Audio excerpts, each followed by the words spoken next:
Guys, मेरा नाम है तुषार और आप सभी का स्वागत है मेरे यूट्यूब चैनल तुषार.एजुकेशन पे।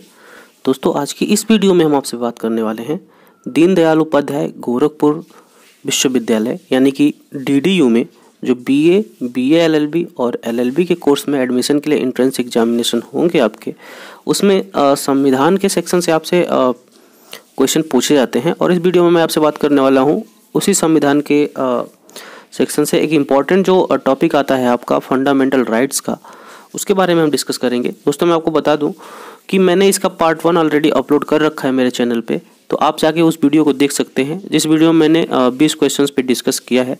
और आज की वीडियो में भी मैं आगे के 20 क्वेश्चन पे डिस्कस करूंगा। सारे के सारे क्वेश्चन इंपॉर्टेंट हैं और मैं आपको बता दूं कि आपके एंट्रेंस एग्जाम में यदि संविधान है तो आप ये मान के चलिए कि आपके एंट्रेंस एग्जाम में फंडामेंटल राइट्स के टॉपिक से क्वेश्चन आना तय है। यहाँ से क्वेश्चन आता ही आता है। तो ये वीडियो आपके लिए काफ़ी इंपॉर्टेंट है, वीडियो को अंत तक देखिएगा। और वीडियो में आगे बढ़ने से पहले दोस्तों, मैं आपसे रिक्वेस्ट करना चाहूँगा कि चैनल को ज़रूर सब्सक्राइब करिएगा और साथ ही साथ नोटिफिकेशन बेल को प्रेस करिएगा ताकि आने वाले टाइम में जो भी इंपॉर्टेंट वीडियोज़ मैं डालूँ उसका नोटिफिकेशन सबसे पहले मिल पाए, उसका अपडेट आपको मिल पाए, ताकि आपको उस वीडियो का फ़ायदा हो सके। तो ये आप ज़रूर कर लेंगे। चैनल को सब्सक्राइब करके नोटिफिकेशन बेल को ज़रूर प्रेस करिएगा। तो आइए वीडियो शुरू करते हैं और जो भी इंपॉर्टेंट क्वेश्चन है इस वीडियो के अंदर और उसको डिस्कस कर लेते हैं।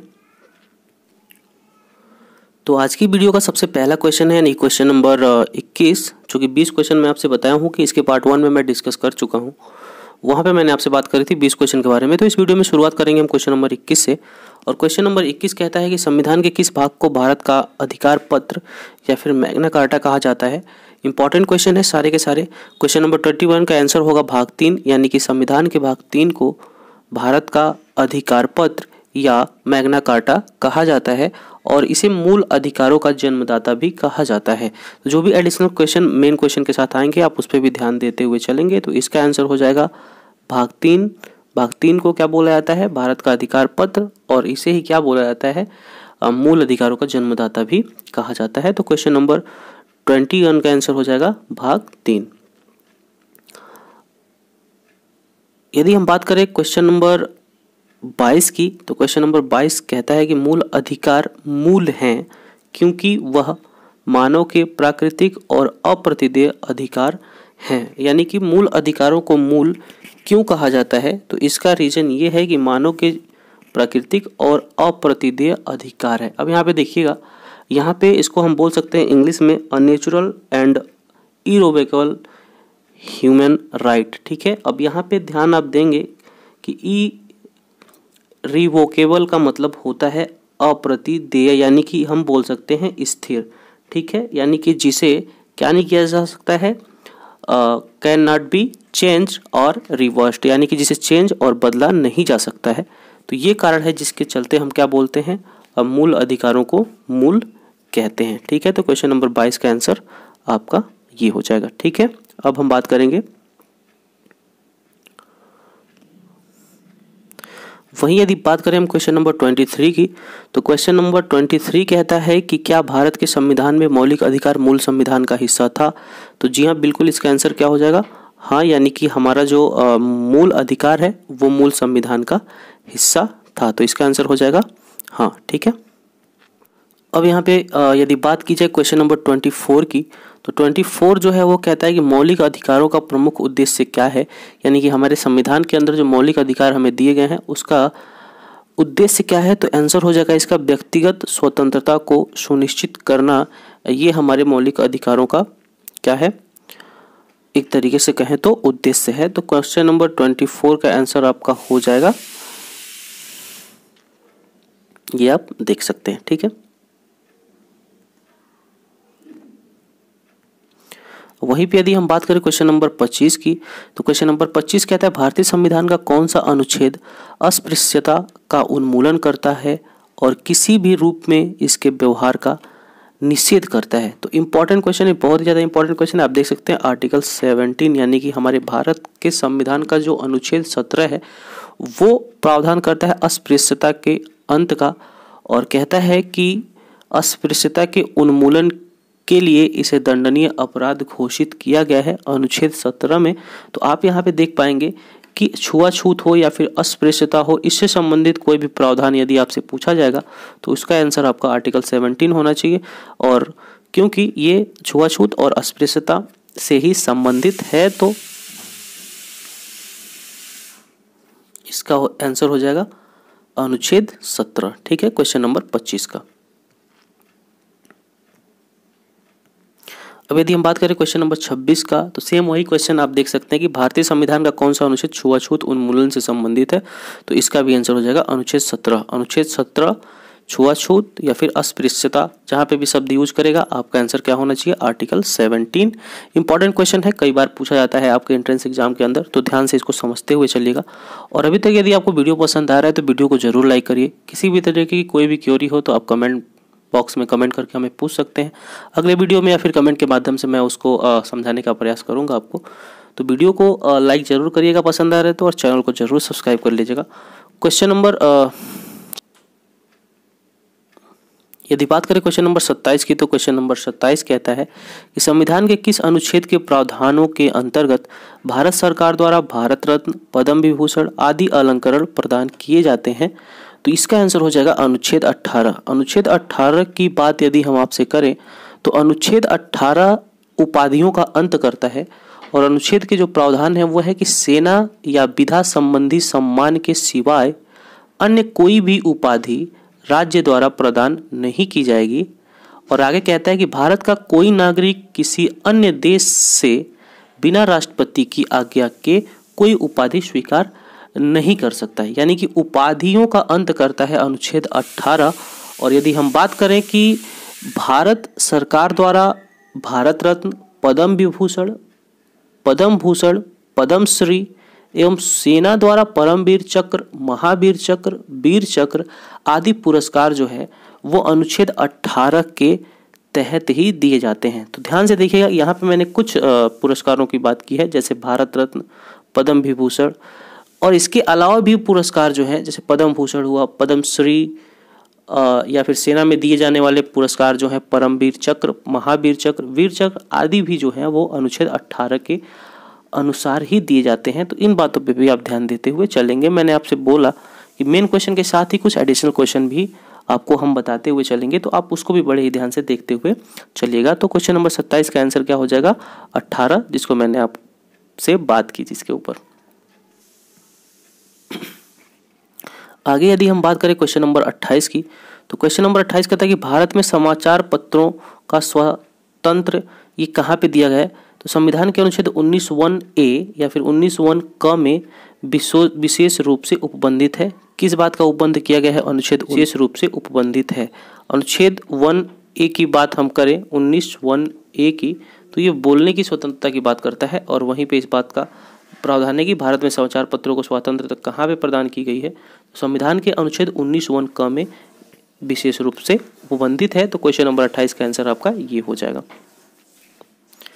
वहीं पे यदि हम बात करें क्वेश्चन नंबर 29 की, तो आप देख सकते हैं कि भारत का संविधान स्पष्टतः प्रेस की आज़ादी की व्यवस्था नहीं करता, किंतु यह आज़ादी अंतर्निहित है। कहाँ पे, इस क्वेश्चन को बड़े ध्यान से देखिएगा।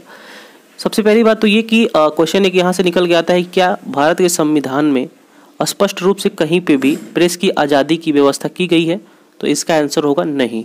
इस बारे में कहीं पे भी स्पष्ट रूप से व्यवस्था नहीं की गई, लेकिन यह आज़ादी अंतर्निहित है। लेकिन ये आज़ादी किस आर्टिकल के अंदर अंतर्निहित है, तो वो हो जाएगा संविधान के अनुच्छेद 19(1)(a) के अंदर ही इसका जिक्र है। कहीं पे भी स्पष्ट रूप से इसका जिक्र नहीं किया गया है, लेकिन संविधान के अनुच्छेद 19(1)(a) में इस बात को कहा गया है।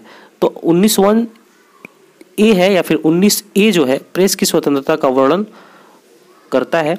ठीक है, तो इसका आंसर आपका हो जाएगा 19(1)(a). ठीक है,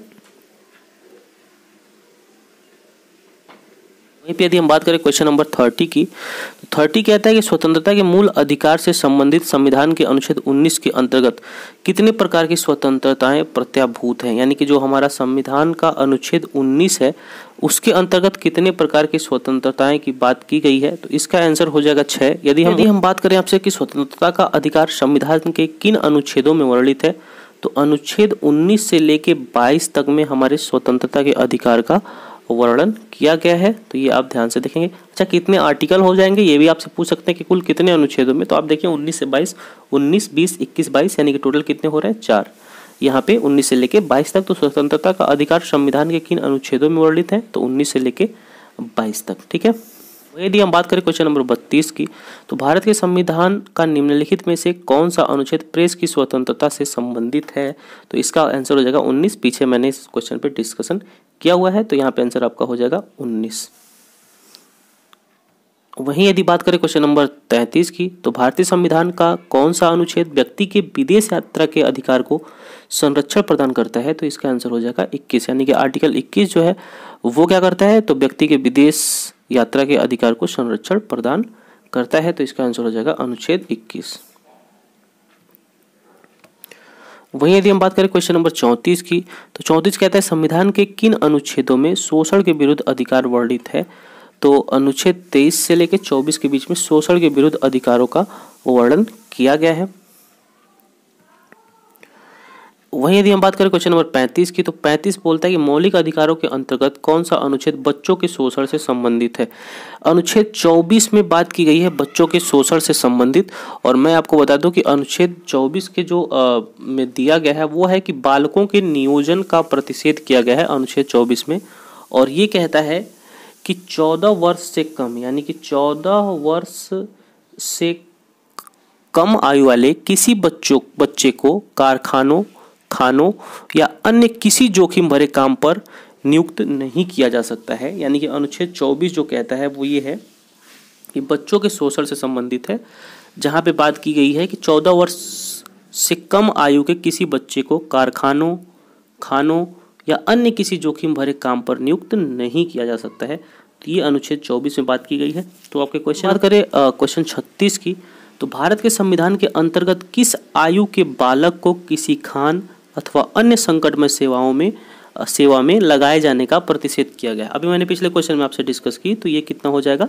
अनुच्छेद 24 में इस बात का जिक्र किया गया है, और कितने वर्ष से कम बच्चों के लिए बात कही गई है, तो 14 वर्ष से कम आयु के बच्चों को इस बारे में मतलब प्रावधान किया गया है अनुच्छेद 36 में, जैसा कि मैंने आपको पिछले क्वेश्चन में बताया है। तो इसका आंसर हो जाएगा 14 वर्ष से कम।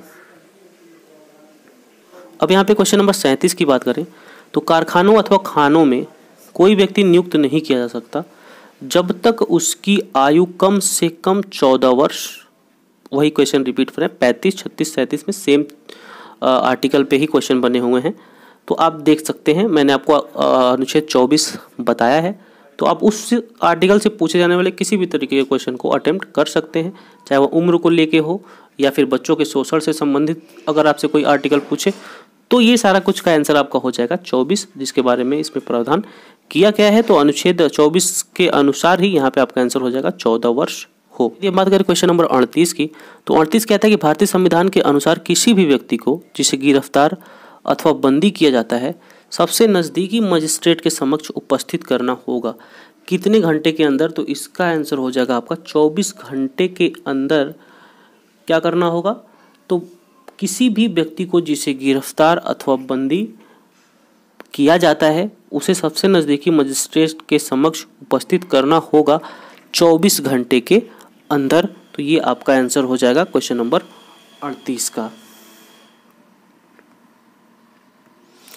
वहीं पे यदि हम बात करें 39 की, तो 39 का नंबर का क्वेश्चन पूछता है कि 14 वर्ष से कम आयु के बहुत से गरीब बच्चे पटाखे बनाने वाले कारखाने में काम करते हैं। इन कारखानों में बच्चों को काम देने से किस मौलिक अधिकार का उल्लंघन होता है, तो मैंने अभी आपको पीछे बताया कि शोषण के विरुद्ध अधिकार जो अनुच्छेद 23 और 24 में बात की गई है शोषण के विरुद्ध अधिकार की, तो यहाँ पे इसका उल्लंघन होता है। और जैसा कि अनुच्छेद 24 का जिक्र मैंने पीछे किया है, तो आप अच्छी तरीके से इस क्वेश्चन को समझ पा रहे होंगे। तो अब इस वीडियो में एक अंतिम क्वेश्चन बच जाता है, वो होता है आपका क्वेश्चन नंबर 40। तो क्वेश्चन नंबर 40 की हम बात करें तो ये कहता है कि किस अनुच्छेद में कहा गया है कि किसी भी व्यक्ति को एक ही अपराध के लिए एक बार से अधिक अभियोजित एवं दंडित नहीं किया जाएगा, तो इसका आंसर आपका हो जाएगा अनुच्छेद 20। देखिए अनुच्छेद 20 में किन किन प्रावधानों के बारे में बात की गई है, तो यहाँ पे आप देखिए अनुच्छेद 20 में क्या क्या दिया गया है। तो अनुच्छेद 20 कहता है कि अपराधों के लिए दोष सिद्धि के संबंध में संरक्षण प्रदान करता है अनुच्छेद 20। और अनुच्छेद 20 में 3 प्रकार के स्वतंत्रता का वर्णन किया गया है। 3 प्रकार के स्वतंत्रता का वर्णन किया गया है, जिसमें से एक आपका यहाँ पे क्वेश्चन के रूप में है, बाकी मैं आपको बताता हूँ। वहाँ पे कहा गया किसी भी व्यक्ति को एक अपराध के लिए सिर्फ एक बार सजा मिलेगी। ठीक है, किसी भी व्यक्ति को एक अपराध के लिए सिर्फ एक बार सजा मिलेगी। और दूसरी बात जो कही गई है, अपराध के समय जो कानून है उसी के तहत सजा मिलेगी, न कि पहले और बाद में बनने वाले कानून के तहत। तीसरी बात जो कही है, किसी भी व्यक्ति को स्वयं के विरुद्ध न्यायालय में गवाही देने के लिए बाध्य नहीं किया जा सकता है। तो ये अनुच्छेद 20 में इस बात का जिक्र किया गया है। तो अनुच्छेद 20 में दी गई 3 बातें जो हैं उस पर आप विशेष ध्यान देंगे।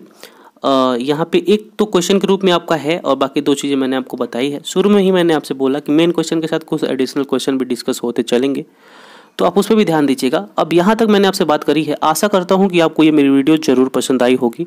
वीडियो पसंद आई है तो वीडियो को जरूर लाइक करिएगा, साथ ही साथ नोटिफिकेशन बेल को प्रेस करिएगा चैनल को सब्सक्राइब करने के बाद, ताकि आपको मेरी वीडियोज़ मिलती रहें और आप उसका हेल्प हो सके आपके एंट्रेंस एग्जाम में।